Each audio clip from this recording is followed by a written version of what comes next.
안녕하세요. 이곳에 처음 사연을 써보는 평범한 30대 여성입니다. 저는 작은 중소기업에 다니는 직장인이었습니다. 그곳에서 5년 넘게 일하고 지금은 작은 카페를 운영 중입니다.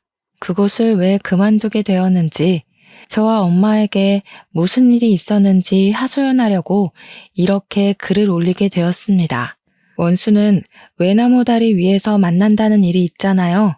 저는 딱 그런 사연을 가지고 있습니다. 저는 어려서부터 공부를 야무지게 잘했습니다.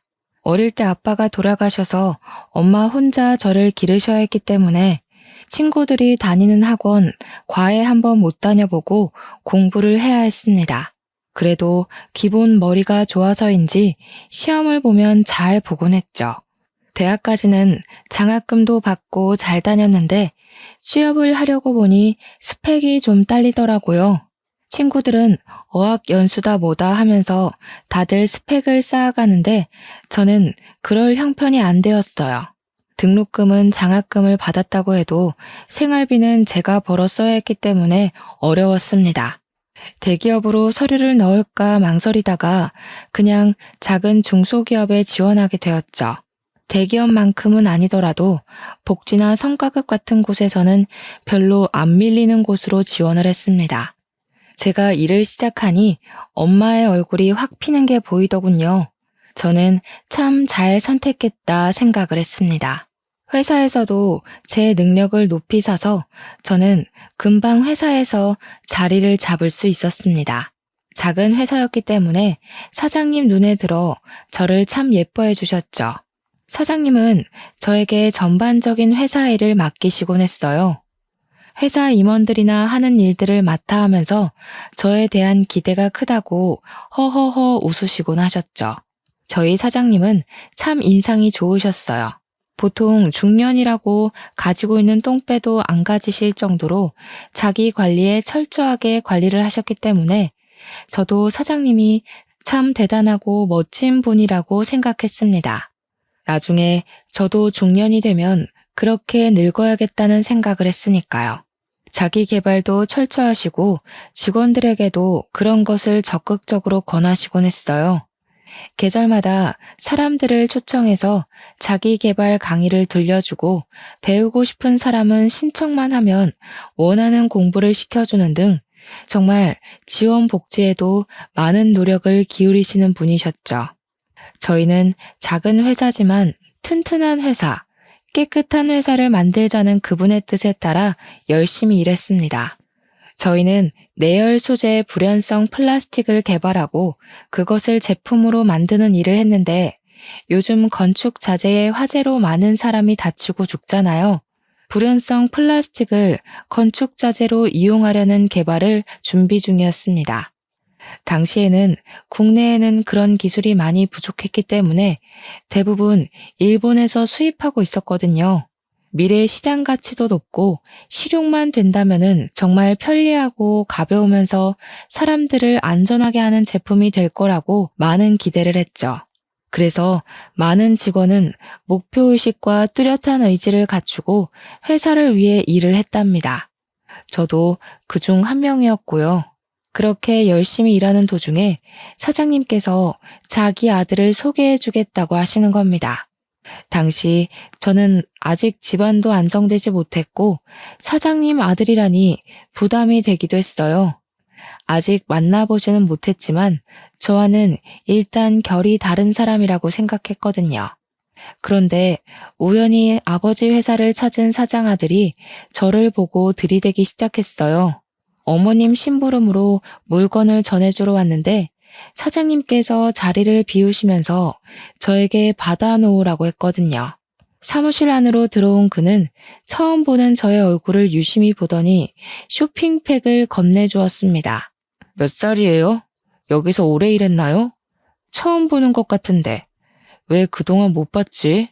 몇 번인가 왔던 것 같은데 다들 어디 갔어요? 그는 주위를 휙 둘러보더니 저만 있는 것을 확인하고 다시 저에게 고개를 돌렸습니다. 네, 다들 사장님하고 잠시 나갔어요.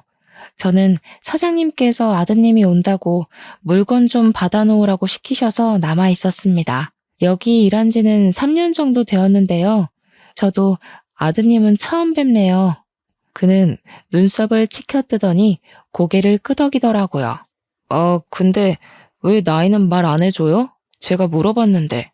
언제 퇴근해요? 아버지가 일찍 퇴근시켜줘요? 일 많이 시키죠. 음식은 뭐 좋아해요? 소개팅도 자리도 아니고 맞선 자리도 아닌데 그의 질문에 점점 기분이 나빠지더라고요. 저는 그를 향해 눈을 찌푸렸어요. 지금은 근무 시간이라서 길게 답변 못 해드리고요. 저는 모르는 사람에게 함부로 제 나이 공개 안 합니다. 물건 전에 받았으니 이만 돌아가셨으면 좋겠네요. 사무실에 외부인이 오래 머물면 안 되거든요. 이만 나가주세요. 저는 그의 등을 떠밀다시피 하며 밖으로 쫓아내버렸습니다. 무례하고 기분이 나빴어요. 아무리 사장 아들이지만 저를 그렇게 대할 이유는 없잖아요. 퇴근 시간이 되자 저는 가방을 챙겨서 버스를 타고 밖으로 걸어가는데 그가 차에서 내리며 저에게 다가오더라고요. 퇴근하냐는 말에 저는 무시하고 그냥 가던 길을 가고 있는데 그가 다가오면서 말을 걸더라고요. 혹시 아까 저 때문에 기분이 나빴어요? 기분 나쁘라고 한 말은 아니었는데 미안해요. 저는 혜원 씨가 너무 마음에 들어서 그랬어요. 제 소개 다시 할게요. 저는 이동원이에요. 저는 제 이름을 알고 있는 그를 향해 고개를 돌렸습니다. 그는 머리를 긁적이면서 저를 쳐다보더라고요. 제 이름 어떻게 알았어요? 저는 말해드린 적도 없는 것 같은데. 뭐죠? 저한테 왜 이러시는 거죠? 사실 오늘 아버지가 혜원 씨랑 저랑 엮어주려고 일부러 시킨 일이에요. 저는 사실 몇 번 멀리서 혜원 씨를 봤거든요. 아버지가 말 꺼낼 때 옳다구나 하고 받아들였죠. 그런데 혜원 씨가 저를 만나보기도 싫다고 해서 제 얼굴 보여줄 방법을 생각하다 보니까 이렇게 되었네요. 저는 정말 당신이 마음에 들어요. 저랑 결혼하면 이제 생활비 걱정 없이 살 수 있고 하고 싶은 공부도 더 하실 수도 있고 또 저는 그의 말을 듣다가 그냥 휙 돌아서 가버렸습니다. 처음 보는 자리에 돈 자랑이나 하는 남자를 어떻게 믿고 만나겠어요? 그가 사장님 아들이라서 돈이 아주 많은 건 알겠지만 그런 마인드를 가진 사람이랑은 연애도 말도 섞기 싫었습니다. 그는 저를 따라오면서 다시 말을 걸기 시작했어요. 왜 대답 없이 그냥 가세요? 제 말에 대답해 주세요. 우리 만나요. 저는 당신 마음에 들어요. 저 정말 괜찮은데? 이래 보여도 공부도 잘해서 유학도 다녀왔고 취미도 저는 그를 노려보았어요. 사람 많이 안 사귀어봤죠. 특히 여자 많이 안 만나봤죠? 만나도 그런 부류랑만 만나보셨으려나? 돈 좋아하고 물건 좋아하고 오빠 좋아? 그런 쪽? 그럼 그런 여자들을 만나세요. 저는 그쪽 타입 싫어해요. 그 돈이 당신 돈인가요? 당신 능력으로 벌어서 그렇게 좋은 차, 좋은 옷, 좋은 학교 다녔어요? 시집 오면 뭘 어째요? 제가 이미 당신이랑 사귀고 결혼한다는 전제로 말하는데 그 말에 저의 의견은 하나도 없던데요. 그는 입을 움찔거리더니 두 눈을 빠르게 굴리더라고요. 맞아요. 저 여자 많이 안 사귀어 봤고요. 저도 그런 쪽 여자도 싫어해요. 정말 혜원 씨가 마음에 들어서 가벼운 마음으로 하는 이야기가 아니란 걸 말하려고 결혼 이야기 꺼낸 거고요. 똑똑하다는 거 알아서 더 공부하고 싶을 것 같아서 그렇게 말한 겁니다. 사실 저도 내세울 게 없는 사람이라 제가 저를 소개하는 게 서툴러요. 사실대로 말하니까 이제야 좀 대화가 통하는 것 같네요. 솔직하니까 얼마나 좋아요? 저도 당신 하는 말 덜 부담스럽고요. 다음에는 사람들 만날 때 그렇게 막 이어붙이지 말아요. 불쾌해요. 죄송해요. 저는 혜원 씨랑 그냥 차 한 잔 마시면서 서로 이야기하면 좋을 것 같다고 생각했어요. 가벼운 자리도 거부하고 이렇게 힝하니 가버리시니까 제가 마음이 너무 급했어요. 용서해 주실 거죠? 그렇게 말하며 씩 웃는데 정말 이 남자 보통은 아니다 싶더라고요. 그렇게 말하면서도 여유 있는 게 어릴 때부터 다 가져서 그런 것인지 아니면 태생이 이렇게 낙천적인지 아등바등 살아온 저랑은 다른 무언가가 그에게는 느껴졌어요. 자신만만하고 모든 것을 자신 뜻대로 이루겠다는 기백도 느껴지는 게 그에게 호감이 가기 시작했어요. 저는 그를 보면서 고개를 빳빳이 들었어요. 왠지 그를 보면서 기죽기 싫었나 봐요. 하나, 회사로 찾아오지 말 것. 둘, 만남은 주말에만. 셋, 딱 3번만 밥 먹어보고 당신을 만날지 안 만날지 판단해 보겠습니다. 그의 입이 좌우로 벌어지는 게 보였어요. 가지런한 일을 드러내며 그가 핸드폰을 흔들더라고요. 자기는 이미 번호가 있으니 먼저 연락을 하겠다는 겁니다. 참 미워할 수 없는 사람 같았어요. 이렇게 적극적인 사람을 만나기도 어렵겠다 생각하고 있었죠. 그는 정말 주말에 저를 데리러 집 앞으로 왔더군요. 좋기 40년은 더 된 아파트에 수입 흰색 세단에 선글라스를 쓰고 손을 흔드는 그를 보고 참 이 사람은 사람에 대한 편견이 없다는 걸 알게 되었어요. 그는 아버지 회사가 아닌 다른 금융 쪽 회사에 다니고 있었어요. 미국 대학에서도 금융 쪽을 전공해서 아버지 회사 쪽으로는 관심을 안 두고 있다고 하더군요. 그는 정말 차분하면서도 스위트하고 자신 있는 태로 저를 대했어요. 언제나 깊게 고민하지 않는 태도로 무엇이든 했지만 그 결정에 확신이 있다는 느낌을 받았습니다. 여유 있고 위트 있는 그의 모습은 확실히 저에게는 없는 것을 가지고 있다는 것을 알게 해주더군요.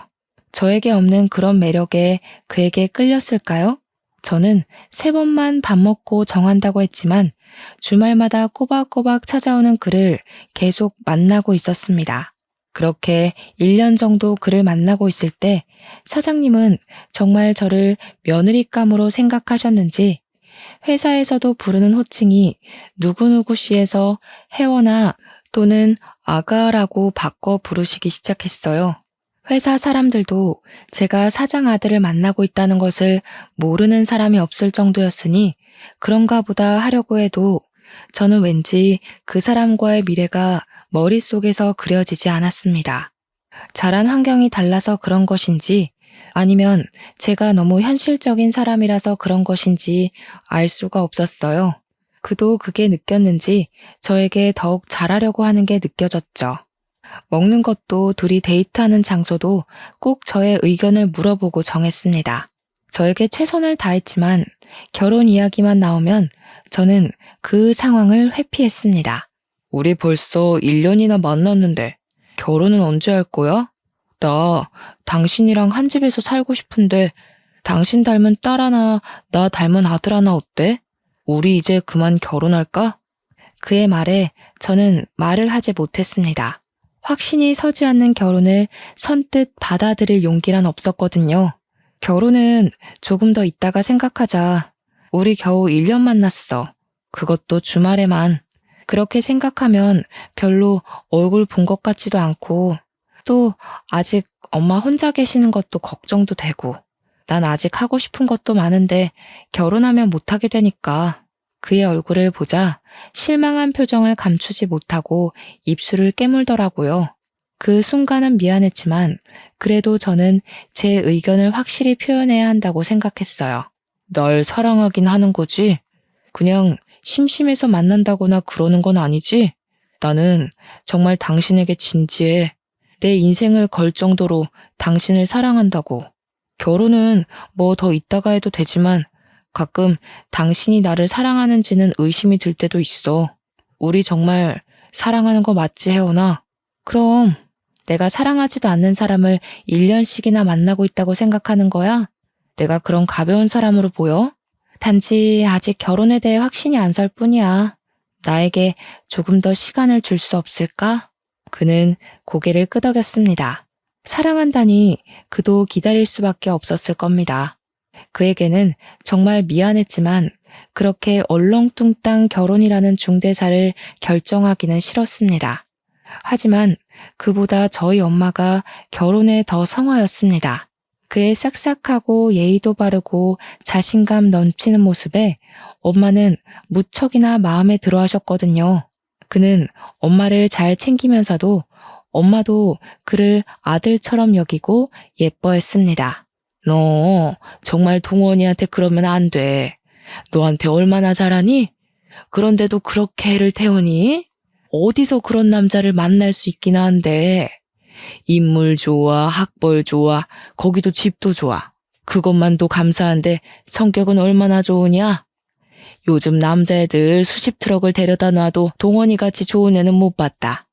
그만 애 태우고 결혼해. 결혼이 그렇게 쉬워? 인생을 거는 모험이야. 잘못하다가 엎어져서 판 깨지면 흠집 나는 건 나라고. 그는 나랑은 환경부터 다른 사람인데 지금이야 나 좋다고 다 맞춰주고 예뻐해주지만 나중에 꿀물 떨어지면 나만 새될 수도 있다고. 너는 무슨 애가 옛날 마인드로 사니? 요즘 이혼이 흠치기나 끼는 줄 아니? 살다가 안 맞으면 이혼도 하는 것도 좋은 선택이라고 생각한다. 계속 안 맞는 거 붙들며 맞춰가면서 사는 것보다야 애간장 덜 녹지. 그리고 살다 보면 다 그놈이 그놈이야. 꿀이야 너만 떨어지냐? 동원이도 떨어지지. 서로 안 좋은 부분을 감싸주는 게 부부라는 거다. 잔말 말고 결혼하자고 할 때 가. 괜히 폼 잡고 각 잡고 그러고 있는다고 답 안 나온다. 그렇죠. 엄마 말은 언제나 옳았어요. 저보단 몇십 년을 더 산 엄마의 눈에 완벽한 사람이 그러면 저도 한 수 물러서야 한다고 생각했습니다. 제가 보기에도 그는 놓치기 아까운 사람인 것에 분명하기도 했고 자란 환경이 달라서 그런 것은 제가 노력을 하면 된다고 생각했습니다.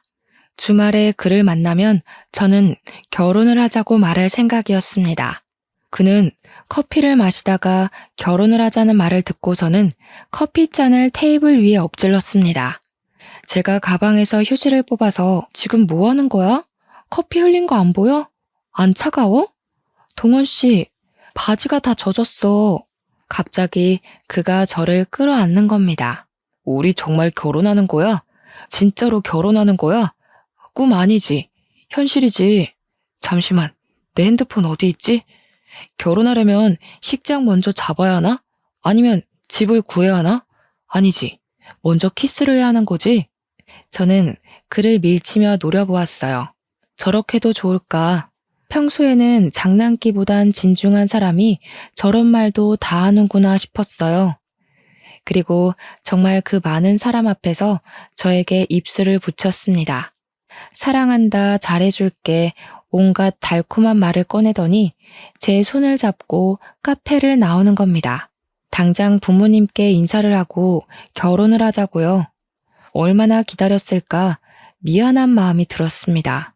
저는 그를 껴안고 진정시키면서 제대로 날 잡고 부모님끼리 인사도 해야 결혼식 날짜를 잡을 수 있는 거라고 차분하게 설명을 했습니다. 순간 그가 입을 삐죽이며 실망을 하더라고요. 절차가 너무 길다는 겁니다. 그래도 일륜지 대사 쉬운 게 있나요? 안 된다고 딱 잘라 말하고 상견례 자리를 잡아야 한다고 말했습니다. 그날부로 사장님은 정말 저를 며느리로 생각하셨는지 직원들이 퇴근한 빈 사장실에 저를 따로 부르셨습니다. 사장님을 따라갔더니 사장실 벽에 큰 액자를 치우시더라고요. 그 안에는 작은 금고 하나가 들어있었습니다. 그리고 그 금고를 열고 저에게 안에 있는 것들을 보여주셨어요. 안에는 금괴 수십 개와 그리고 서류 뭉치와 장부가 들어있었습니다. 제게 장부를 보여주시더니 앞으로 저에게 관리하라고 하시는 겁니다.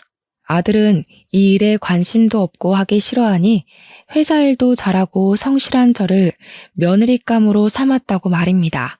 회사를 제가 물려받았으면 좋겠다고 하시는 겁니다. 아가, 혜원아, 이제는 이 회사는 네 것이다. 동원이는 이쪽 일은 전혀 할래도 아니고 아마 적성도 안 맞을 거다. 걔 성격에 이런 일을 할 애가 되지를 못해요.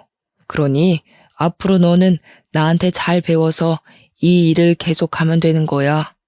저는 생각지도 못한 말에 입을 떡하니 벌렸습니다.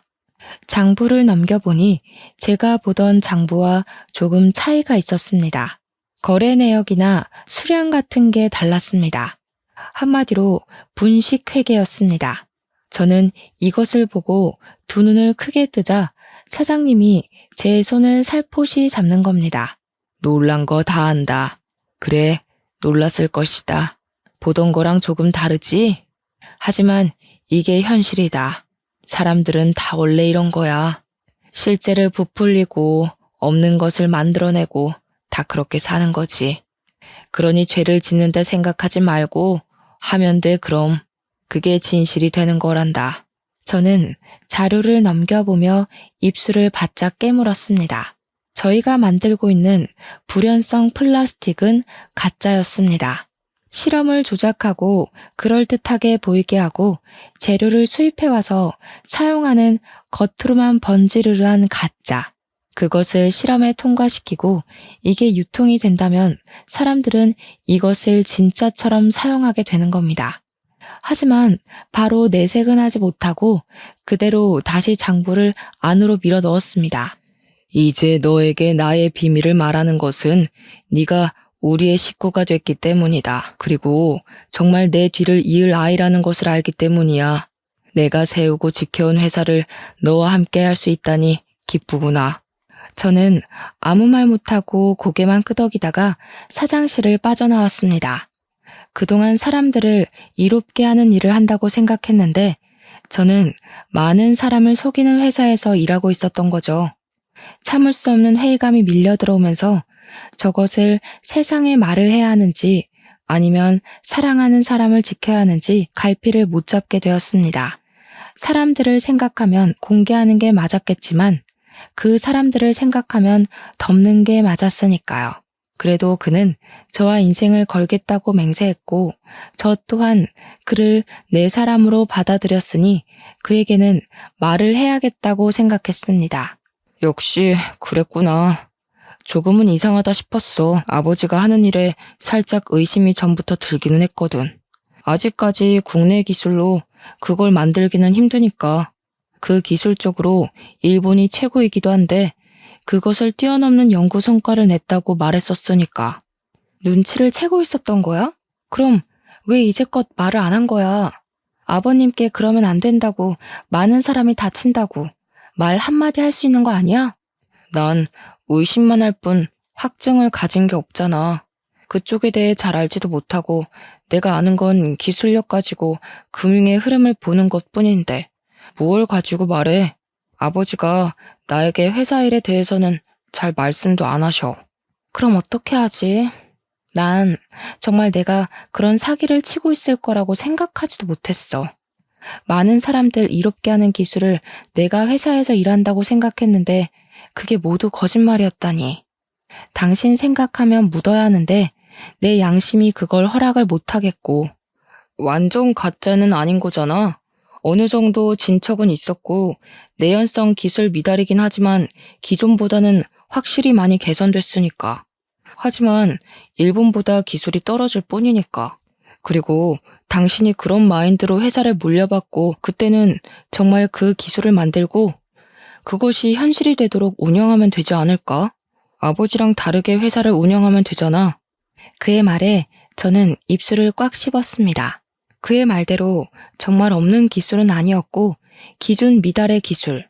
저는 이도저도 못한 상태가 되었습니다. 꿈을 키운 회사를 배신하는 건 쉬운 일이 아니니까요. 그것도 사랑하는 사람의 아버지 회사였습니다. 그러는 사이 우리의 결혼 준비는 착착 진행되고 있었습니다. 상견례를 위해 레스토랑을 잡고 당일이 되어 엄마를 모시고 그곳으로 향하고 있었을 때였습니다. 그에게 갑자기 전화가 오더라고요. 회사에 일이 생겨서 급하게 지방을 다녀와야 한다고요. 일단 저에게 먼저 가서 상견례를 진행하라는 거였습니다. 어차피 저희는 양쪽 부모님을 알고 있었고 부모님들끼리 보는 자리였으니 저는 알겠다고 하고 레스토랑으로 향했습니다. 그런데 그날따라 주차장에 자리가 없는 겁니다. 몇 바퀴를 돌고 나서야 저는 약속 시간이 촉박해지니 엄마 먼저 내려드렸어요. 사장님 내외를 기다리게 할 수는 없잖아요. 엄마를 내려드리고 한 바퀴를 돌고 오니 다행히 자리가 있더라고요. 저는 바로 그곳에 차를 주차하고 위로 올라갔습니다. 그런데 위에서 큰 고성이 울리는 겁니다. 그 소리는 딱 들으니 엄마와 사장님의 목소리였습니다. 저는 놀래서 달려가다가 계단 옆으로 숨었습니다. 왜 그렇게 숨었는지 저도 잘 모르겠어요. 그냥 그 상황이 두 분이 얼굴을 붉히는 그 기시감이 저를 숨게 만든 것 같아요. 숨어 있으면서도 목이 바짝 타들어가더라고요. 뭔가 일이 있다, 큰 일이 있다는 걸 직감적으로 알고 촬영을 해야 한다는 생각이 번뜩 들었습니다. 그렇게 빼꼼히 핸드폰 렌즈만 내놓고 두 분의 이야기를 들었습니다. 당신 뭐야? 뭔데 여기 있는 거야? 그동안 그렇게 잘 살았어? 아주 신수가 훤한 게 죄 지은 것은 홀라당 다 까먹었나 보네. 어떻게 그렇게 사진 멀쩡하게 살아있을 수가 있는 거지? 엄마의 얼굴은 잔뜩 일그러져 있고 시뻘개져 있었습니다. 엄마를 보는 사장님의 표정은 벌레를 쳐다보는 듯 찡그리고 있었죠. 뭐라고? 지금 뭐라고 말하는 거야? 내가 무슨 죄가 있다고 숨어 살아야 하는 거지? 난 아주 당당해. 하늘 아래 부끄러운 게 없는 게 나라는 사람이야. 어디 가서 그 주둥이 함부로 놀리지 말고 살아. 그러다가 큰 곤욕이라도 치르면 어떻게 하려고 그래? 경배기처럼. 경배기는 저희 아빠의 이름이었습니다. 그렇다면 사장님은 저희 아빠를 알고 있었다는 거였습니다. 저희 아빠는 제가 3살 때 돌아가셨기 때문에 기억도 잘 나지 않았습니다. 그런데 사장님 입에서 그 이름이 나오자 저는 온몸에 소름이 돋아올랐어요. 직감적으로 두 분이 무슨 일이 있다는 것을 알게 되었어요. 엄마는 사장님의 멱살을 잡고 흔들었습니다. 뭐야? 어디서 그 이름을 함부로 입에 올려? 당신 같은 버러지한테 함부로 불릴 이름 아니야. 당신이 그때 그 사람 연고만 빼돌리지 않았으면 그 사람이 그렇게 허망하게 갔겠어? 인두껍을 쓰고 어떻게 그럴 수가 있는 거야? 하늘 부끄러운 게 없어? 내가 알아. 당신이 저지른 그 도둑질 내가 안다고. 사장님은 자신의 멱살에서 엄마의 손을 떼어내셨습니다. 어디서 누가 그러대? 증거가 없으면 정말 범죄라고. 증거 있어? 증거 있냐고. 그 연구가 누구 손에서 어떻게 개발되었는지 증명이나 할 수 있으면 그때 해. 누가 그렇게 사람 쉽게 믿고 자신의 업적을 보여주래? 이미 30년 가까이 지난 일이야. 증거도 물증도 없으면서 사람을 이렇게 몰아가면 명예훼손으로 고소당해요. 알겠어?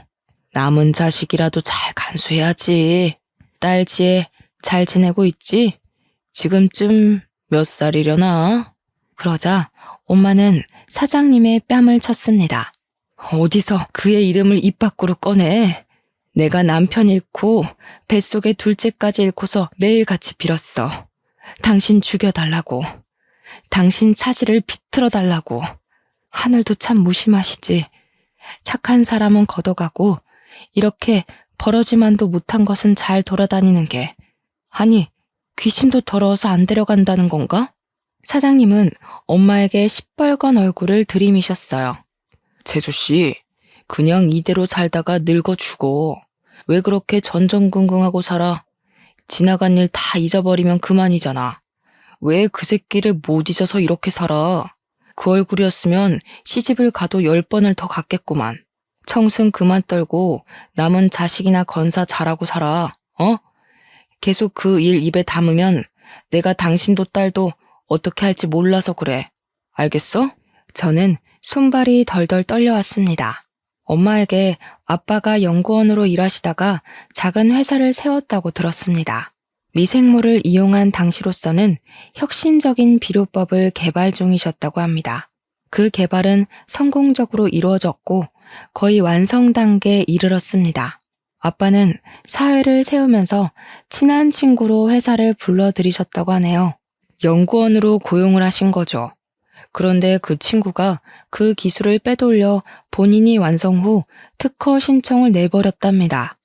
아빠는 그대로 모든 기술을 빼앗겨버리고 그 충격으로 뇌출혈로 쓰러지시고 손 쓸 틈도 없이 사망하셨고 하셨어요. 당시 엄마의 뱃속에는 저의 동생이 있었는데 아빠가 돌아가신 충격 때문인지 9달이나 된 동생을 사산을 하셔야 했습니다.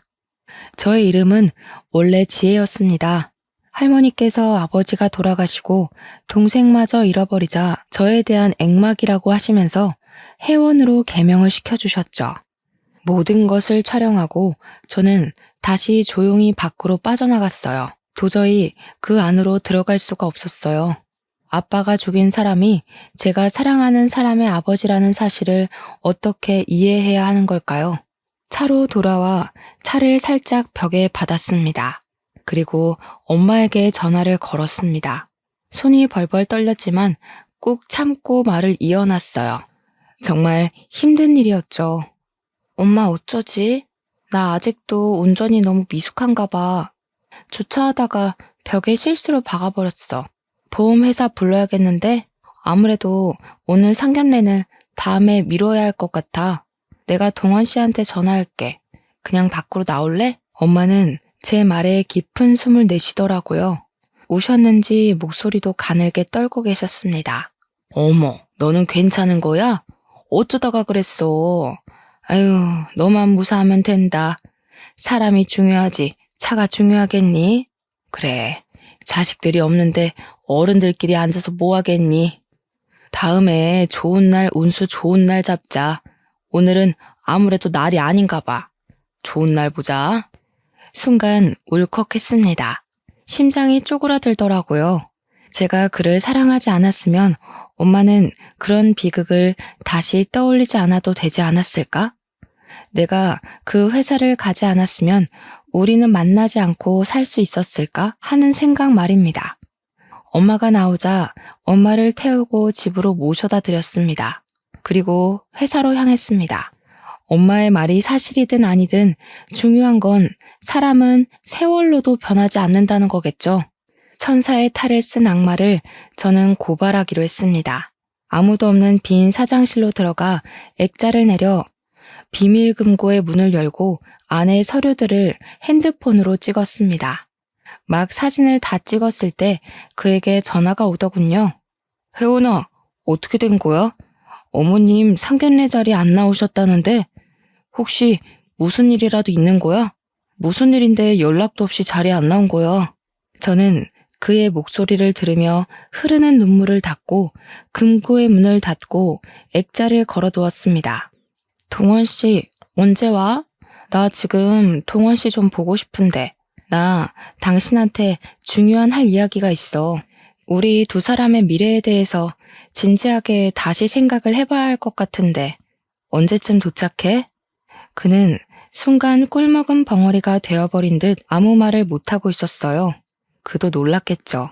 뜬금없는 제 이야기에 한참을 말을 못하다가 겨우 말을 꺼내더군요. 지금 어디야? 내가 바로 갈게. 일단 만나자. 무슨 말인지 만나서 이야기를 해보자. 별로 안 걸려. 나한테 3시간만, 아니다. 2시간 안으로 너 있는 곳으로 갈게. 어디서 만날래? 너희 집으로 갈까? 저는 자주 보는 집 앞 카페에서 기다리겠다고 했습니다. 그는 제가 카페에 들어간 지 정확히 2시간 만에 도착했습니다.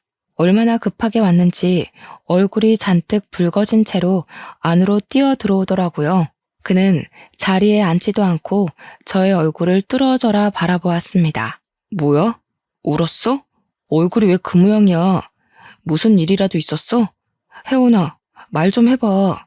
우리 헤어지자, 동원 씨. 우리는 더는 인연이 아닌 것 같아. 난 당신을 사랑하지 않아질 거야. 다시 생각해보니까 당신 숨 쉬는 것도 싫어질 거야. 당신이 밥을 먹는 것도 싫어질 거야. 그렇게 싫어하면서 증오하게 되겠지. 그러다가 우리는 결국 서로 다른 길을 걸을 테고. 지금 무슨 말을 하는 거야? 제대로 알아먹게 말을 해야 알아먹지. 사랑하지 않아질 거는 아직 사랑한다는 거 아니야? 그런데 왜 헤어지자고 말하는 거야? 왜 해보지도 않고 헤어짐을 말하는 건데? 당신 아버지가 우리 아버지를 죽였대. 당신 아버지가 우리 동생을 죽였대. 그런데 어떻게 내가 당신을 사랑할 수가 있겠어? 내가 어떻게 당신을 계속 만나서 밥을 먹고 차를 먹고 숨을 쉬지? 알아먹게 말을 해. 뜬구름 잡듯이 그렇게 두리뭉실 말을 하면 내가 못 알아먹잖아. 우리 아버지가 누구를 죽여? 혜원아, 우리 아버지 그렇게 나쁜 분 아니야. 네가 잘못 알았겠지. 도대체 어디서 무슨 말을 듣고 와서 이러는 건데? 그리고 낮에 찍었던 핸드폰 동영상을 들어 그에게 내밀었습니다. 그는 그것을 보고 손을 덜덜 떨더군요. 자신 아버지의 민낯을 보고 그도 적지 않게 충격을 받았나 봅니다. 깊은 숨을 내쉬며 손을 움켜잡는 그를 보며 저는 예전에 아버지가 돌아가신 일에 대해 추가 설명을 했습니다. 그는 이제 거의 울 듯한 표정을 짓더라고요. 새파랗게 질려있는 그를 향해 저는 이별을 고했습니다. 잘 봤어? 우리가 함께 할 수 없는 이유에 대해서 말이야. 나도 처음에 당신 아버지가 우리 아빠를 죽게 만들었다는 말을 믿을 수가 없었어. 난 이 길로 경찰서에 갈 거야. 그리고 그걸 보여주고 우리 아빠가 어떻게 죽었는지 밝혀내야겠어. 나 이대로는 숨을 못 쉴 것 같아. 숨이 안 쉬어져. 동원 씨를 사랑하는 마음은 진심이니까 미리 말하는 거야. 당신은 미리 알아야 할 것 같아서. 저는 고개를 숙이고 눈물을 떨구었어요. 그리고 그의 손에 든 핸드폰을 빼앗아 손에 쥐고 바로 일어섰죠. 그때 그의 손이 저를 붙잡았습니다. 같이 가자. 내가 할게. 당신 말고 내가 신고할게. 이게 진짜라면 벌을 받아야 하는 게 맞는 것 같아. 그게 옳은 것 같아. 같이 가자, 혜원아. 저는 그를 쳐다보았어요. 흔들림 없는 그의 눈빛이 저를 지그시 쳐다보더군요. 이 사람은 그의 아버지와는 다른 사람이었습니다. 죄를 지어도 숨기지 않고 덮지 않는 정직한 사람.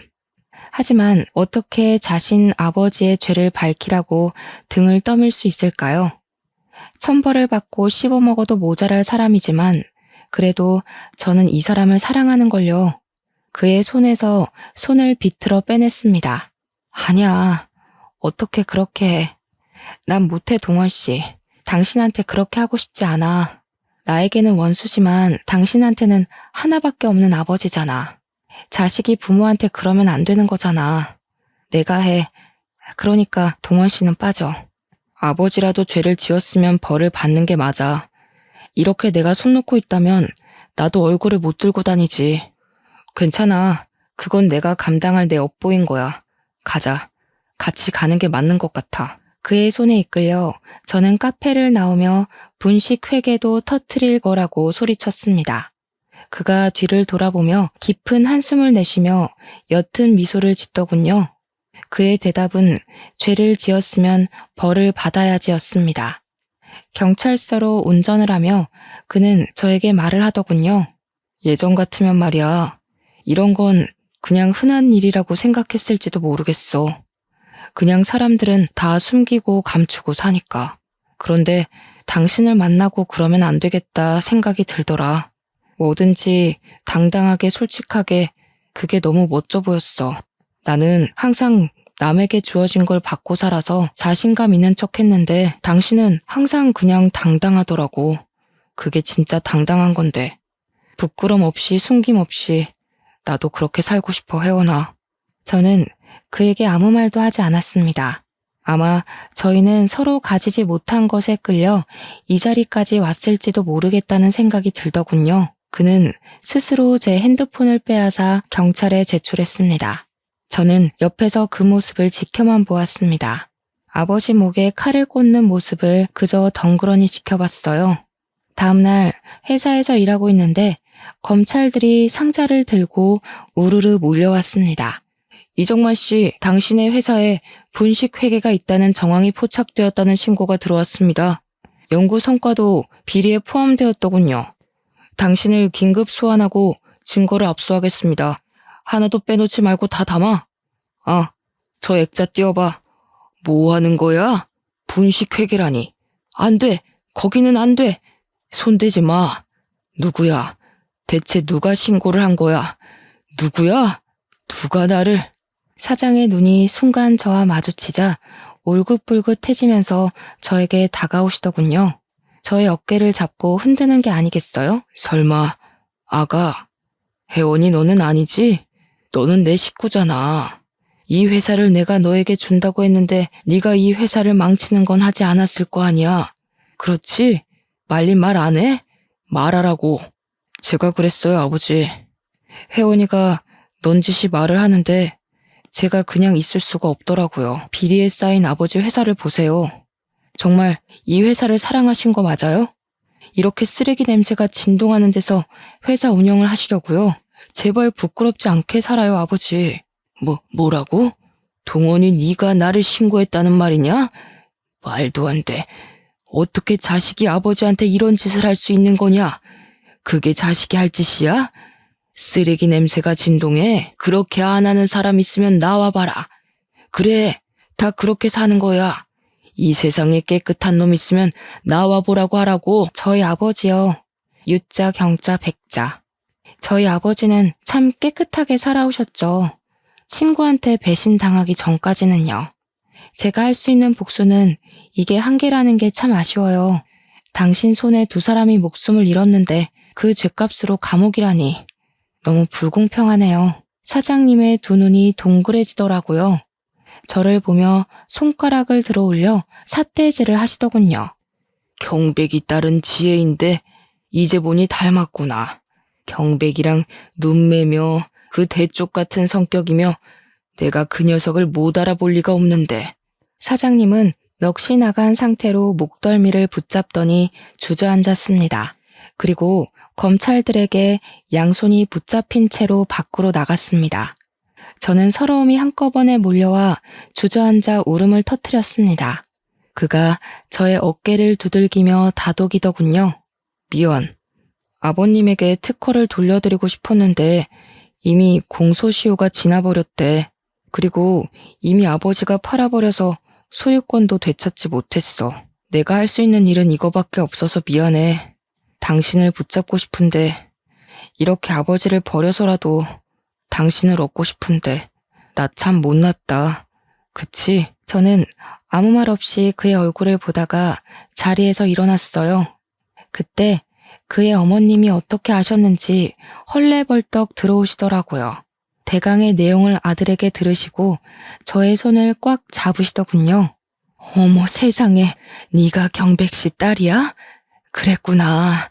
난 그동안 저 사람 말에 깜빡 속아 살았구나. 그때 너희 아버지가 갑자기 그렇게 되고 우리도 정신이 없었거든. 남편이 갑자기 돈이 생겨서 사업을 한다고 하지를 않나. 친구가 잘못됐다는데 이상하다 생각은 했지. 그게 그렇게, 아휴, 그 죄를 다 어떻게 갚으려고 그런 짓을 했다니? 동원아, 잘했다. 사람이 죄를 지으면 반드시 돌아오는 법이다. 미안하다, 혜원아. 내가 정말 미안해. 그 말을 듣고 저는 그 사람은 아버지보다 어머니를 닮았다는 사실은 분명하게 알게 되었습니다. 그의 아버지는 검찰 조사를 받다가 저희 아버지와 같은 뇌출혈로 쓰러져서 결국은 중환자실에 입원하는 신세가 되었습니다. 저는 당연히 회사를 그만두고 작은 카페를 차렸습니다. 그는 금융회사를 그만두고 아버지 회사로 들어가 사장이 되었습니다. 저를 찾아와 매일같이 한탄을 늘어놓으며 이건 어떻게 하면 되냐, 저건 어떻게 해야 되냐 물어봅니다. 저희는 어떻게 되었냐고요? 여전히 같아요. 주말마다 만나고 만나서 차도 먹고 밥도 먹고 딱 거기까지 선을 허락했습니다. 그는 언젠가 자신을 용서할 날이 있을 거라고 기대를 하더군요. 그래도 저는 아직도 그와의 미래가 잘 그려지지 않아요. 하지만 그가 그의 아버지의 죄를 짊어지고 저를 향해 용서를 구하며 더욱 정직하고 바르게 살려 한다는 것을 알고 있기에 그 사람을 밀어내지 않고 지켜보고 있습니다. 제 사연은 여기까지입니다.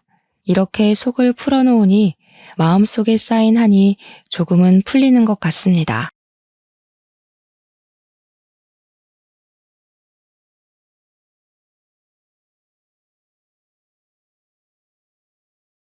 안녕하세요. 저는 귀한 늦둥이 딸을 둔 엄마입니다. 제 딸은요, 임신이 잘 안 되던 제가 거의 아이를 포기해 가던 끝에 얻게 된 소중한 자식이에요. 딱 나이 40 되는 해에 기적적으로 임신이 되어서 40살 끝 무렵 출산을 하였습니다. 딸은 출가 외인이라서 시집을 가버리면 이제 남의 집사람이 되는 거라고 하던데 저는 그런 말이 너무 싫었어요. 제 배 아파 낳은 자식을 마치 다른 집에 바치기 위해 낳은 것처럼 함부로 말하는 것 같아서였죠. 우리 딸은 어딜 가더라도 내 집사람이고 내 딸이라는 걸 저는 항상 딸에게 말을 해줘요. 솔직히 시집 자체를 안 가면 좋겠지만 만약 가게 된다면 부디 한 발자국 뒤에 돌아올 곳이 있다는 생각을 꼭 가졌으면 좋겠다고 생각했거든요. 이렇게 아꼈던 제 딸이 결혼을 한다면 제발 좋은 사람이랑 하길 바라기도 했어요. 그런데 제가 너무 우리 딸만 생각하느라 정작 제 자신과 남편을 돌아보지 못했던 거예요. 딸은 문제없이 잘만 커주었는데 부모인 저희가 많이 모자랐어요. 제게는 사위가 있었습니다. 우리 딸이 사랑한 남자면 우리한테도 아들이나 다름없다고 받아들인 사위였는데 저는 당시 사위를 통해서 사람을 너무 믿어도 안 된다는 걸 깨달았습니다. 제가 우리 귀한 딸 옆에 들어앉은 도둑놈을 알아보지 못하고 아들아들 거렸던 게 아직도 후회가 돼요. 저희 부부 나이가 60 중반을 바라보고 있을 때 우리 딸이 결혼을 했거든요. 딸은 한참 꽃다운 나이였지만 부모인 저희는 할머니 할아버지 수준이라서 괜히 딸의 이미지를 실추시키는 꼴일까봐 걱정을 한 번씩 했습니다. 그런 마음은 딸이 태어났을 때부터 그랬어요. 늦은 나이라도 딸이라는 축복을 받을 수 있게 돼서 정말 기뻤지만 한편으로는 걱정도 되는 게 나이였습니다. 주위에서 애를 너무 늦게 가지면 나중에 아이가 부모님을 부끄러워한다는 말을 들었거든요. 남편은 다른 사람 말 같은 거 신경 쓰지 말라고 설령 우리 딸이 늙은 부모님을 창피한다면 이해해줘야 되는 거라고 다독여 주었어요. 저는 제가 상처받을까봐 겁이 나는 게 아니었어요.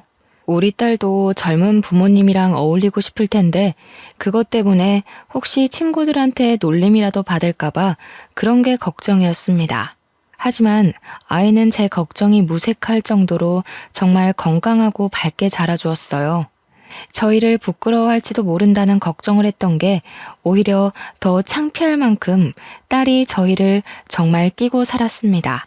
딸은 초등학교 졸업을 할 때까지도 계속 저희 부부 사이에서 잠을 잤었어요. 세상에 어느 자식이 안 소중하겠냐마는 제가 딸을 너무 소중하게 키웠다 보니까 결혼마저도 시키고 싶지 않더라고요. 저도 병적인 모성애라는 거 압니다. 제 마음인데도 제가 어쩌지 못해서 조절하느라 늘 진땀을 빼거든요. 최대한 딸이 좋다고 하는 대로 살게 해주고 싶었는데 딸의 결혼은 제게 좀 큰 산이었어요. 막상 딸이랑 떨어질 생각하면 상상만으로도 눈물이 나더라고요. 그래서 남들 몰래 딸이 결혼하고 싶다는 남자만 안 데려왔으면 좋겠다. 그렇게 바라며 살았습니다. 그런데 딸의 인생이 어디 제 마음대로 되나요? 제 딸이 대학을 졸업하자마자 제가 그토록 기피하고 싶은 상황이 닥쳐버렸어요. 요즘 애들에 비하면 너무 빠른 나이에 결혼하고 싶은 남자가 생겨버린 거예요.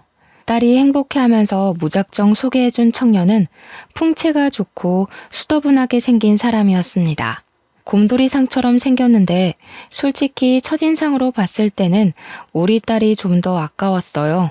남의 집 자식이고 딸은 내 자식이라서 그렇게 보는 것도 있지만 일단 우리 딸이 똑똑해서 학력이 좋거든요. 그런데 딸이 데려온 청년은 대학을 안 나왔대요. 20살이 되자마자 일터로 뛰어들어 먹고 살았답니다. 그 청년을 딱 처음 보자마자 느낀 점은 우리 딸보다 나은 것이 없었고 착실하게 사는 내 딸을 깨어낸 도둑놈이라는 것밖엔 없었습니다. 그럼에도 제 딸이 그 청년을 너무 많이 좋아하더라고요. 귀엽다나 뭐라나.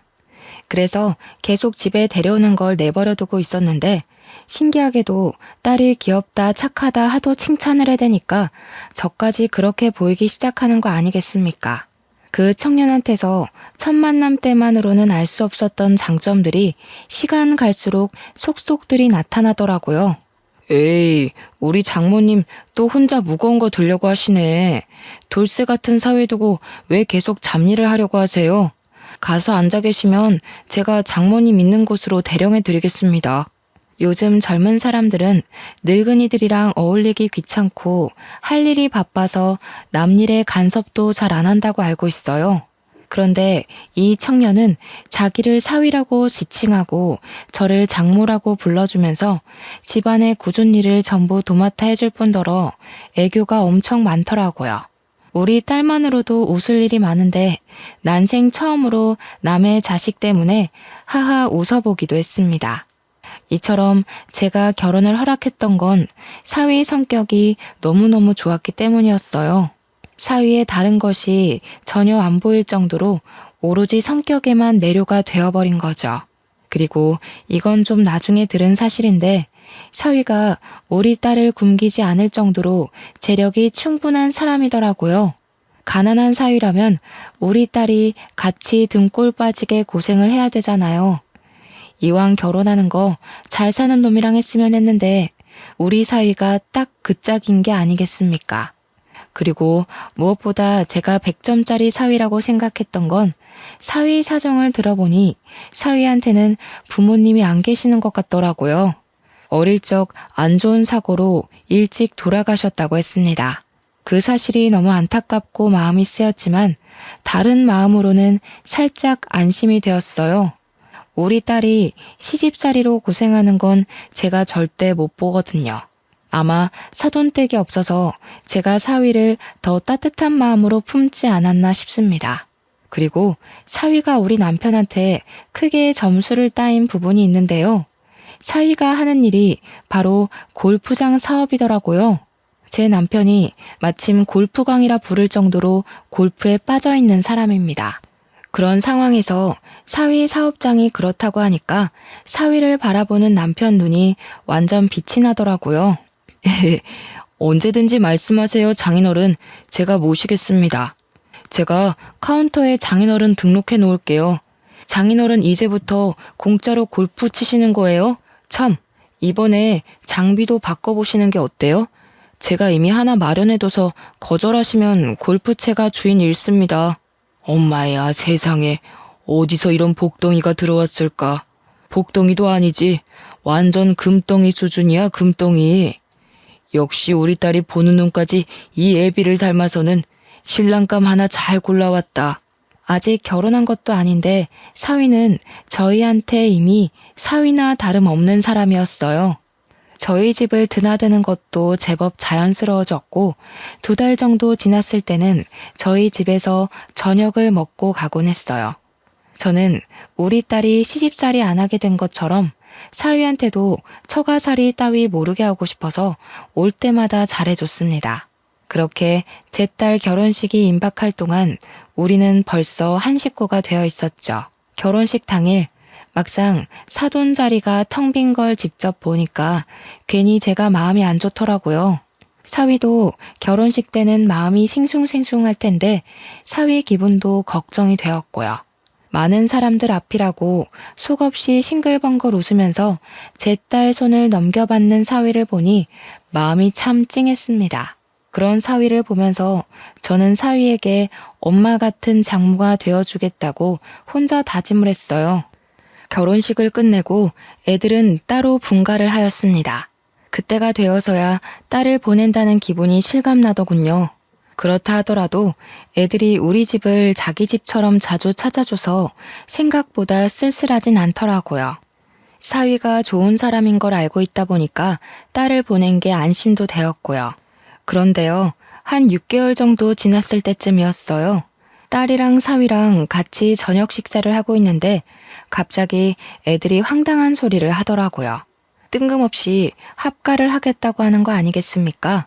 들어와서 사는 거야 방이 없는 것도 아니라서 저희는 상관이 없는데 너무 갑작스러운 제안이라 좀 당황스러웠어요. 당연히 저는 좋았죠. 우리야 딸을 매일 볼 수 있으니까요. 그런데 얘들이 생활이 어려운 것도 아니고 애를 낳아서 맞벌이를 하는 것도 아닌데 갑자기 신혼 즐긴 지 1년도 안 돼서 합가하겠다고 하는 게 제 딴에는 살짝 이해하기 어려웠어요. 이가 엄마 해주는 밥이 더 맛있다잖아. 결혼 전부터 우리 집에서 밥 먹고 다니더니 완전 엄마 손맛에 길들여졌나 봐. 나보고 처가 가서 살자고 노래를 부르더라고. 예, 사실 맞습니다, 장모님. 제가 아주 지선이 못 살게 굴었어요. 지선이가 해주는 밥도 맛있긴 한데 장모님만큼은 아니더라고요. 자기 전에 장모님 해주는 시원한 국물 먹고 자면 다음날 아침까지도 개운하던데 그걸 못 잊겠기에 처가 가서 살자고 제가 졸랐어요. 듣자 하니 합가 제안은 사위가 먼저 언급한 듯 했습니다. 그 사실도 제게는 의외였어요. 다른 집은 어떤지 몰라서 잘 모르겠는데 보통 사위가 이렇게 먼저 합가를 하자고 하기도 하나요? 그전까지는 그저 사위의 이런 서글서글함이 좋기만 했으나 합가하고 싶은 이유가 겨우 제 손맛 때문이라는 게 왠지 제 기분을 찝찝하게 만들었습니다. 제가 글로만 쓰다 보니까 다들 저의 감정 변화가 너무 갑작스러워서 이해하기 어려우실 거예요. 그냥 제 기준에선 애들의 합가 이유가 납득이 잘 안 되었기 때문이에요. 물론 제가 좀 예민한 것일 수도 있죠. 하지만 먼저 말씀드리자면 이런 저의 촉은 훗날 어떤 불길을 암시하는 느낌이었다는 겁니다. 일단 저는 합가를 허락했어요. 딸 보낸 공허함은 다시 채워져서 좋으니 찝찝한 기분이 들더라도 좋은 게 좋은 거라고 생각하며 당장은 쉽게 흘러넘겼습니다. 사위는 합가를 하고 나서도 저랑 남편한테 엄청 사근사근하게 행동했어요. 애교도 많아졌고 먼저 우리한테 다가와 말동무도 해주기도 했습니다. 같이 살다 보니까 적응은 금방 되더라고요. 합가 초반에 꺼림칙했던 제 기분은 온데간데 없어지고 사위와는 부모 자식처럼 더 가까운 사이가 되었습니다. 이게 다 사위의 노력 덕분이라고 생각했어요. 근데 두 분은 휴대폰 잠금이 안 돼 있네요? 요즘에는 잃어버린다고 찾아주고 그런 거 잘 없는데. 야근 사람들도 훨씬 많아졌어요. 그러다 큰일 생기면 어쩌시려고요. 그래? 아이고, 근데 그런 거 다 귀찮아. 늙은 사람 휴대폰이라서 잃어버려도 볼 거 하나도 없는데 뭘. 전화기가 비싼 것도 아니고 골동품 쥐어봤자 자기들만 손해지. 장인어른 너무 안일하시다.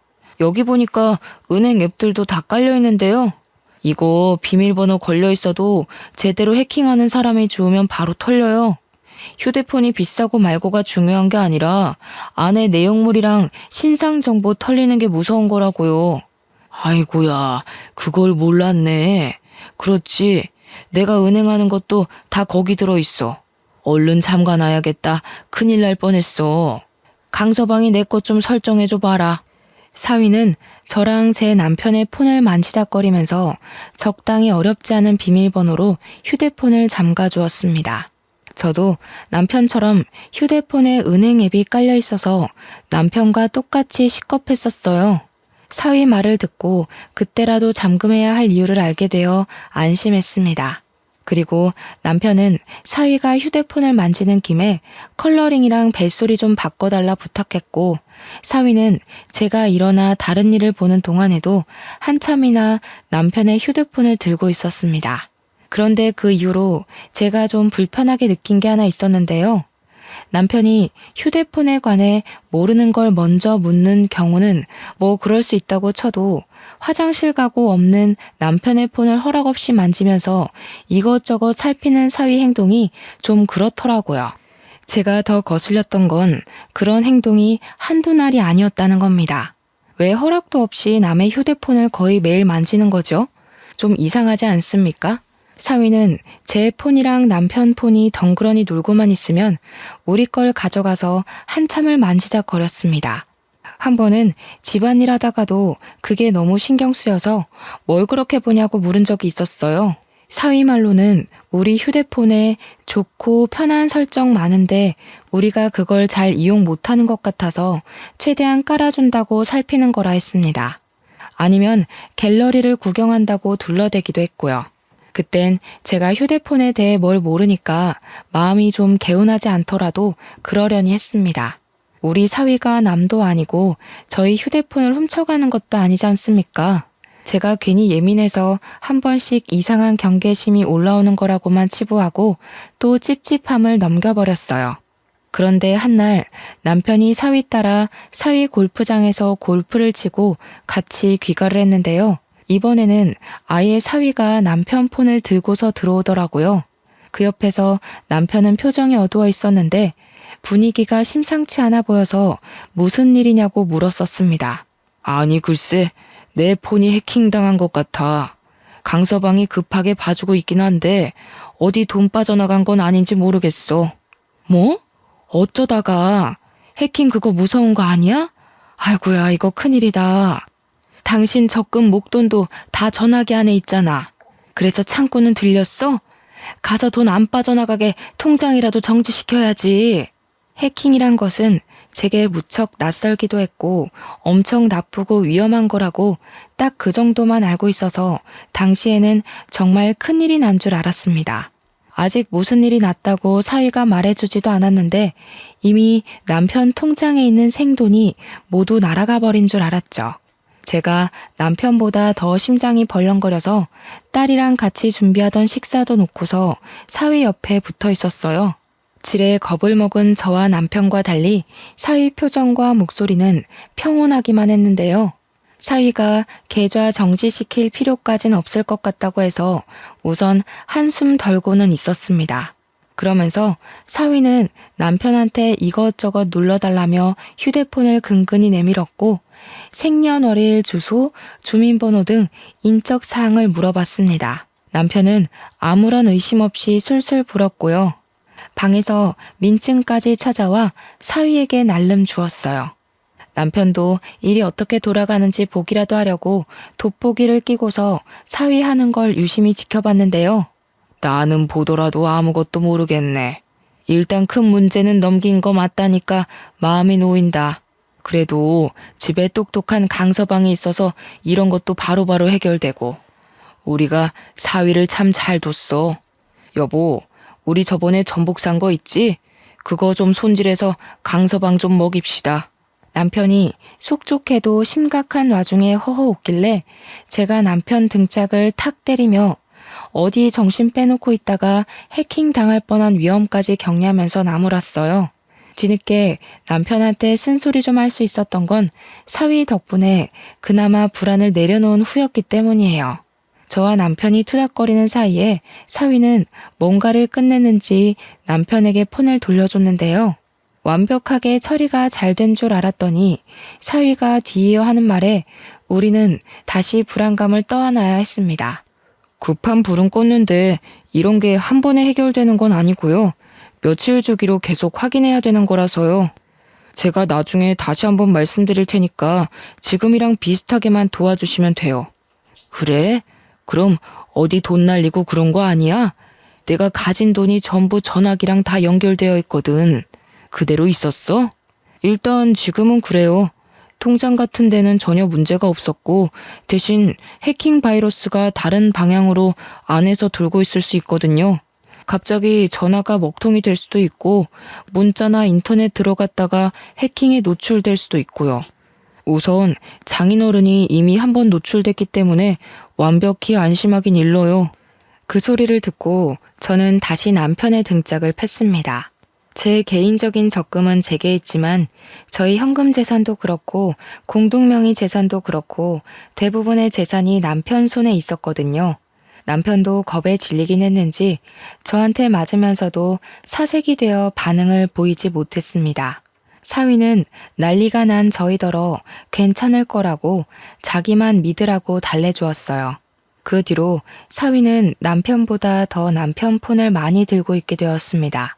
한 번은 제가 우연찮게 사위하는 걸 본 적이 있었는데 사위가 아무렇지 않게 남편의 은행 앱에 접속해서 비밀번호를 치고 있더라고요. 사위가 가족이긴 하지만 솔직히 순간적으로 심장이 쿵 떨어지는 느낌을 받았어요. 어쨌든 피 한 방울 안 섞인 남이 우리 남편 통장을 아무렇지 않게 들락날락하니까 제가 다 당황스럽더라고요. 사위한테는 차마 묻지 못했고 남편한테 가서 사위가 왜 당신 은행 비밀번호를 알고 있냐고 다급하게 물어봤더니 남편 하는 말이 사위가 자기한테 일일이 찾아다니면서 비밀번호 눌러달라 하기 번거로우니까 그냥 번호를 알려달라고 했다더라고요. 그래서 외우고 있는 거래요. 그것까진 제가 몰랐던 사실입니다. 저희 딸도 남편 통장 비밀번호 모르거든요. 그런데 사위가 알고 있다는 게 좀 해킹 문제 때문에 어쩔 수 없다고 하지만 엄연히 재산 공개나 다름없는 거라서 조금 당황스럽고 불편했습니다. 어쨌든 사위 부탁대로 남편은 몇 번이나 사위를 도와 폰을 맡겼어요. 그 일이 오죽 지속이 되었으면 아직도 해킹 문제가 남았냐며 딸까지도 의아해하더라고요.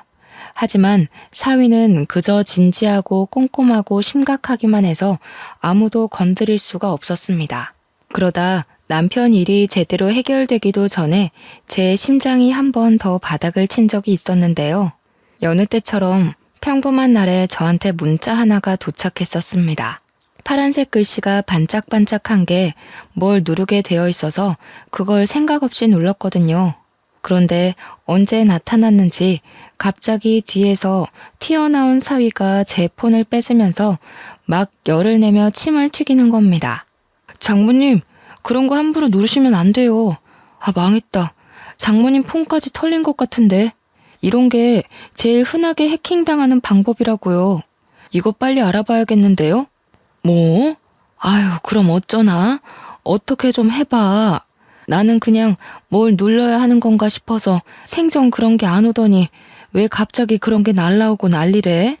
너네 장인어른 문제 때문에 혹시 나한테까지 날라오고 그럴 수 있는 거야? 그건 더 알아봐야 돼요. 아마 그랬을 수도 있고요. 아니면 요즘 이런 수법은 흔해서 막 뿌리는 방법이거든요. 잘 아는 사람들은 이미 의심부터 해서 웬만하면 안 누르는데 장모님은 모르셨으니까 어쩔 수 없죠. 남편을 나무랐던 게 고작 한 달 전일 때였는데 그걸 한심하게 봤던 제가 똑같은 짓거리를 저질러버린 셈이라 무척 당황스러웠습니다. 또 남편일 때보다 훨씬 큰 두려움도 다가왔죠. 제가 남편보다는 돈을 적게 안고 있는 편이었지만 저 또한 적은 돈은 아니었거든요. 그 돈이 다 날아갈까봐 그저 사위를 믿고 사위가 시키는 대로 다 해주었어요. 당연히 저도 민증까지 가져와서 사위한테 고스란히 바쳤죠. 남편 입장이 되어보니까 남편처럼 속수무책으로 사위한테 모든 걸 대령할 수밖에 없더라고요. 잘 알지도 못하는 해킹이란 구덩이에 빠지니까 제게 동아줄을 던져주는 사위의 도움만이 살 길이라 생각이 들었습니다. 그게 썩은 동아줄인지 가시 박힌 동아줄인지 그런 것도 판가름할 정신이 없이요. 남편이 폰에 대해 잘 모르는 만큼 저도 기계는 전혀 다룰 줄 몰라서 사위가 제게 폰을 보여줄 때만 들여다보곤 했습니다. 제 것도 남편 것처럼 며칠이 걸렸어요. 저는 남편처럼 밖을 쏘다니는 사람이 아니기 때문에 집에만 있었는데 그래서 사위도 제 곁에서만 폰을 만졌습니다. 어떤 날엔 한참 사위 맞은편에서 자리를 지키고 앉아 있는데 때마침 세탁기가 다 된 소리가 났어요. 그 바람에 잠깐 자리에서 일어났다가 일어난 김에 사위가 누르고 있는 화면을 보게 되었습니다.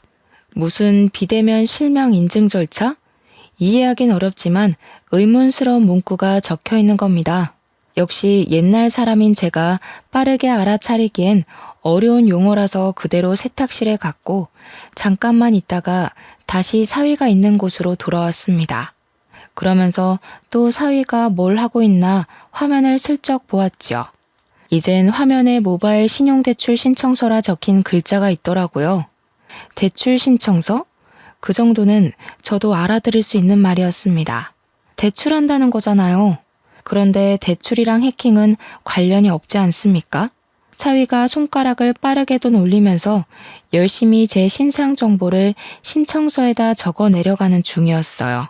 거기다 대고 제가 뭐 하는 거냐고 대놓고 물어봤죠.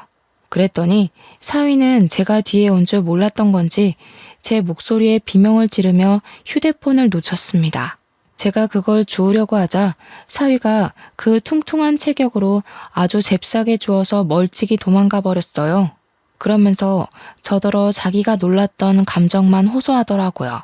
그런 것도 다 해킹 알아보기 위한 하나의 방법이라면서 다 생각이 있어서 그러는 거라고 신경 쓰지 말라 했습니다.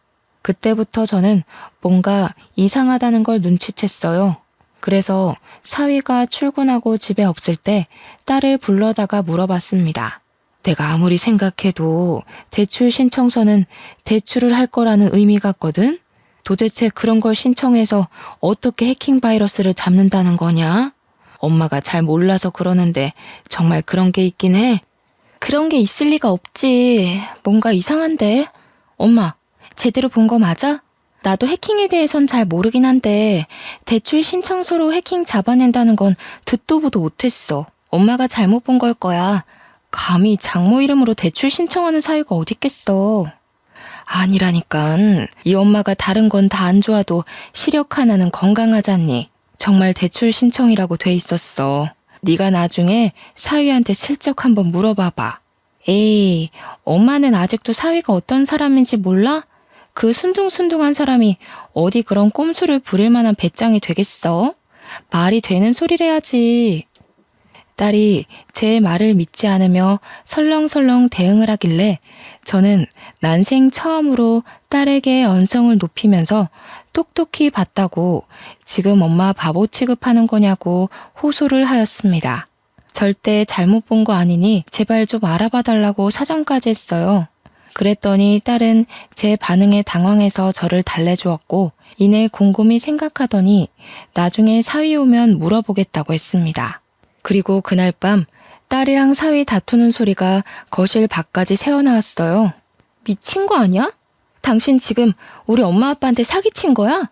제정신이 아니고서야 어떻게 장인 장모 돈을 빼먹을 생각해? 내 상식선에선 진짜 이해 안 되거든? 무슨 이런 인간 말종이 다 있어? 무슨 말이 그따위야. 힘들면 부모 되는 사람이 자식 뒤에서 등 좀 밀어줄 수 있는 거 아니냐? 장인 장모님이 사위 미천 대줄 능력이 안 되니까 대출이라도 받으려고 했던 건데 뭘 사기꾼이야. 야 미친놈아. 그게 사기꾼이야. 허락도 없이 돈 쳐 빼가는 게 사기지 뭐냐고. 이거 완전 도둑놈 새끼네. 진짜 기가 차서 웃음도 안 나온다. 당신 이거 우리 부모님 기만한 거야. 우리 엄마 아빠가 아무것도 모른다고 해킹으로 사기나 치고 대놓고 개인정보 캐묻고 어쩜 그렇게 뒤통수를 칠 수가 있어? 알고 보니 사위가 저랑 제 남편이 허술하게 휴대폰을 관리하는 걸 파악하고서 저희 이름 앞으로 대출을 받아 자기가 쓰려고 했던 거였습니다. 해킹을 당했다는 거는 역시나 아무것도 모르는 저랑 남편에게 거짓말을 한 것이었고 사위가 저랑 남편을 물로 보고서 대놓고 속여먹은 거였어요. 듣자 하니 이미 대출을 몇 번 받았더라고요. 액수가 한 6천만 원은 되는 것 같았습니다. 밖에서 기함을 하고 있는데 그 순간 방에서 무슨 뺨 갈기는 소리가 났고 저는 지체하지 않고 방에 들어갔습니다. 제 눈앞에는 바닥에 엎어져서 오른쪽 볼을 감싸고 있는 딸이 있었어요. 제 귀한 딸이 잘못 없이 쓰러져 있자 눈이 돌아버린 저는 저보다 훨씬 덩치 큰 사위에게 바로 덤벼들었습니다. 나약한 힘으로 사위를 힘껏 밀어버렸는데 그놈의 커다란 풍채 때문에 꼼짝도 안 하더라고요. 무슨 돼지 석상도 아니고 500년 묵은 나무도 아니고 어쩜 그리 타격을 안 입는 건지. 오히려 저한테 짜증이 난 사위가 저를 툭 밀어버렸습니다. 사정없이 넘어진 저는 주위 가구에 팔이 세게 부딪혔고 금이 갔는지 통증이 엄청났어요. 다른 생각도 못하고 그저 대굴대굴 구르기만 했습니다. 그때 딸은 저를 급히 살피면서 119를 불렀어요. 그러고는 사위에게 곧장 쌍욕을 해버렸죠. 나중에 119까지 들이닥치니 그제야 방에서 슬 나와 본 남편은 제가 다친 걸 보고는 얼른 쫓아와 부축을 해주었고 저희는 모두 병원으로 향했습니다. 물론 사위는 빼고요. 나이가 있어서 그렇지 깁스하고 조심하면 금방 다시 뼈가 붙을 거라고 의사 선생님이 안심시켜 주었는데요.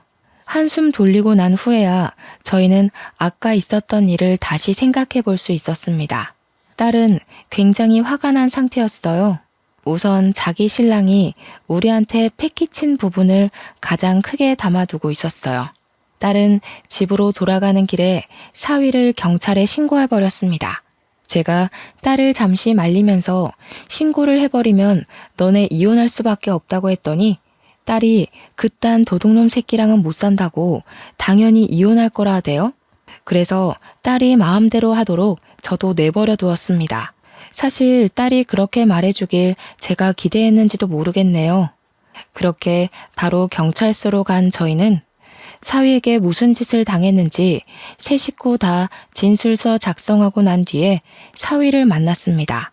저는 둥그런 덩치를 하고서 작은 의자에 앉아있는 사위가 원망스러워서 후다닥 달려가 사위 등짝을 몇 대나 팼어요. 이 못난 놈, 못났다 못났어. 우리가 널 얼마나 믿었는데 네가 어떻게 우리한테 이럴 수가 있니? 그 착해 빠진 얼굴로 감히 어른을 놀려? 우리가 너한테 서운하게 한 게 뭐 있다고. 이렇게 눈치 없고 답답하게 구시니까 제가 사기라도 칠 수밖에 없었던 거예요. 다른 집 처가들은 사위한테 용돈도 몇백씩 주고 그런다는데 장모님은 목돈도 많으시면서 저한테 한 푼도 안 주셨잖아요. 그게 잘해준 거예요. 요즘 사위한테는 그렇게 돈으로 째째하게 구는 게 서운하게 하는 거예요. 이런 썩을 놈, 어디 쓰레기를 주워다 처먹었나? 말끝마다 악취가 진동을 해서 더는 못 들어주겠네.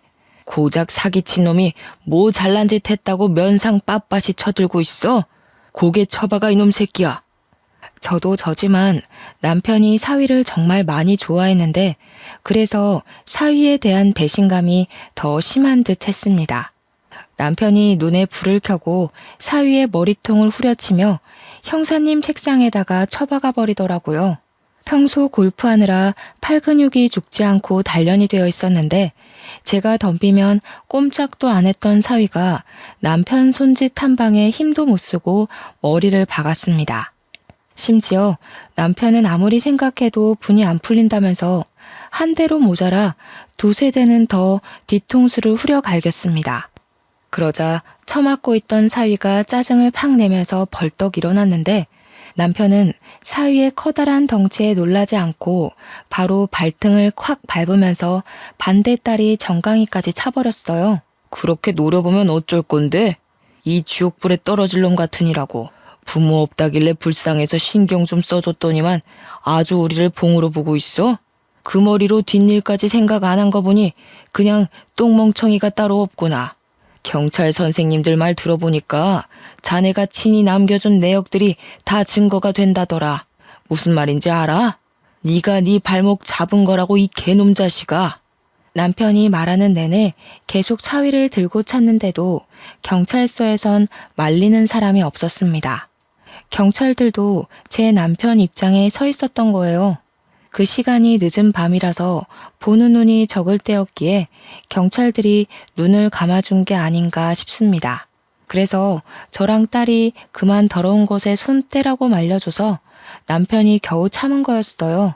남편한테 처맞느라 소리도 제대로 못 내던 사위는 갑자기 일어나서 우리 남편을 폭행죄로 고소하겠다고 연병을 부리기 시작했는데요. 그러니 이번에는 우리 딸이 들고 있던 휴대폰 껍데기로 싸다고를 때렸고 그 젤리 같은 껍데기가 사위의 찰진 살을 몇 대나 더 내리쳤습니다. 나도 당신 쳤으니까 어디 나까지 고소해봐. 누가 이기나 제대로 따져보자고. 무식하게 덩치만 커가지고 귀엽다 해주니까 자기가 남들 눈에도 귀여워 보이는 줄 아나 봐? 콩깍지 씬 내 눈에만 그랬던 거지. 솔직히 나도 너 처음 봤을 때 냄새나게 생겨서 별로였어. 고작 봐줄 게 성격 하나였는데 그게 망가지니까 사람 정말 구려지네. 이것들이 다들 정신 나갔나? 이런 식으로 나오면 나도 온갖 인맥 다 끌어다가 당신들 깜빵 보낼 거야. 깜빵 보내는 거 솔직히 다 인맥발인 거 알지? 나한테 이따위로 군 거 나중에 피눈물 흘리면서 질질 짜고 싶지 않으면 당장 무릎 꿇고 사과해. 특히 니년부터 대가리 쳐 숙여. 하염없이 자그마한 저희들이 설치는 건 경찰이 눈을 감아줬는데 사위가 우리 딸에게 손을 들자 앞에 있던 형사가 벌떡 일어나서 사위 뒷덜미를 잡아 앉히더라고요. 경찰이 사위한테 닥치고 앉으라 하면서 사기친 게 뭐 자랑이라고 고소고소거리냐고 딱딱한 파일로 사위의 머리통을 몇 번이나 내리쳤습니다. 참, 그리고 이건 조사 과정에서 알게 된 건데요. 사위 부모님이 돌아가신 게 단순 사고인 줄만 알았더니 그게 아니더라고요. 두 분 다 극단적인 선택을 한 거였고 또 사돈 형제들 집안에는 감옥에 갔다 온 범죄자도 있다고 했습니다. 그건 사위가 숨겼던지라 딸도 전혀 몰랐던 사실이라고 합니다. 올바르지 않은 집안에서 자란 사위가 정상적이고 바르게 크는 건 좀 어려웠겠네요. 그러니 지금도 남의 등 처먹는 짓 하면서 살고 있는 거겠죠. 심지어 사위 건 줄 알았던 사위 골프장 있지 않습니까? 그것도 다 사기친 거였더라고요. 사실은 사위께 아니라 사위랑 같이 사람들 등쳐먹는 짓 하는 양아치 동네 형이라 하대요.